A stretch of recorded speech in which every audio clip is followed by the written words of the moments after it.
एक छोटा लड़का अपनी माँ के लिए पर्चे बांट रहा था। तभी गलती से उसका टकराव एक बड़ी कंपनी के सीईओ से हो गया। लड़का डर गया और तुरंत सिर झुकाकर उस आदमी से माफी मांगने लगा। लेकिन तभी उसकी नजर सीईओ के रुमाल मोड़ने के तरीके पर पड़ी। वह बिल्कुल वैसा ही था जैसा उसकी माँ ने उसे सिखाया था। लड़के के मुंह से अचानक निकल गया, पापा। सीईओ हैरान रह गया। उसे लगा कि लड़के ने किसी और समझ लिया है। तभी लड़के की माँ वहाँ दौड़कर आई, लेकिन सीईओ को देखते ही वह वहीं रुक गई, क्योंकि वह आदमी उसका पुराना प्रेमी था जिसने 5 साल पहले उससे रिश्ता तोड़ लिया था। पुराने दिनों की मीठी यादें उसके मन में वापस आने लगी और वह धीरे से उसका नाम पुकार बैठी। दरअसल 5 साल पहले सीईओ ने उस लड़की के लिए अपने परिवार की करोड़ों की दौलत छोड़ दी थी। दोनों गरीबी में रहते थे लेकिन बहुत खुश थे। फिर अचानक लड़के को ब्रेन कैंसर हो गया। आंसू छिपाते हुए लड़की ने उससे शादी करने के लिए हाँ कर दी।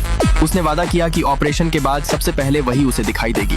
लेकिन जैसे ही ऑपरेशन थिएटर का दरवाजा बंद हुआ, लड़की मुस्कुराने के बजाय फूट फूट कर रोने लगी, क्योंकि उसने अपने प्रेमी की माँ से एक सौदा किया था। उसकी माँ ने कहा था कि अगर वह उसके बेटे को छोड़ देगी तभी वह ऑपरेशन का खर्च उठाएगी। अपने प्रेमी पर बोझ न बनने के लिए लड़की ने टूटे दिल से उसे छोड़ने का फैसला किया और अपने होने वाले बच्चे को अकेले पालने का निर्णय लिया।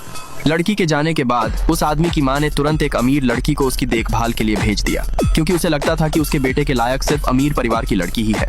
लेकिन उसे क्या पता था कि ऑपरेशन तो सफल हो गया, मगर उसका बेटा हमेशा के लिए पिता बनने की क्षमता खो चुका था। यह जानकर माँ को बहुत पछतावा हुआ कि उसने अपने बेटे की सच्ची मोहब्बत को उससे दूर कर दिया। अब इतने सालों बाद अपने पुराने प्रेमी से मिलकर लड़की डर गई। उसे डर था कि कहीं वह उसे पहचान न ले। लेकिन उसका बेटा उस आदमी को गले लगाकर बोला, आप ही मेरे पापा हो। आदमी ने प्यार से समझाया कि उसकी कभी शादी नहीं हुई, इसलिए उसका कोई बच्चा नहीं हो सकता। यह सुनते ही लड़की घबरा गई और बच्चे को लेकर वहां से जाने लगी। लेकिन तभी उस आदमी ने उसे रोक लिया। क्या इतने सालों बाद यह परिवार फिर से एक हो पाएगा? आगे क्या हुआ जानने के लिए चैनल को सब्सक्राइब जरूर करें।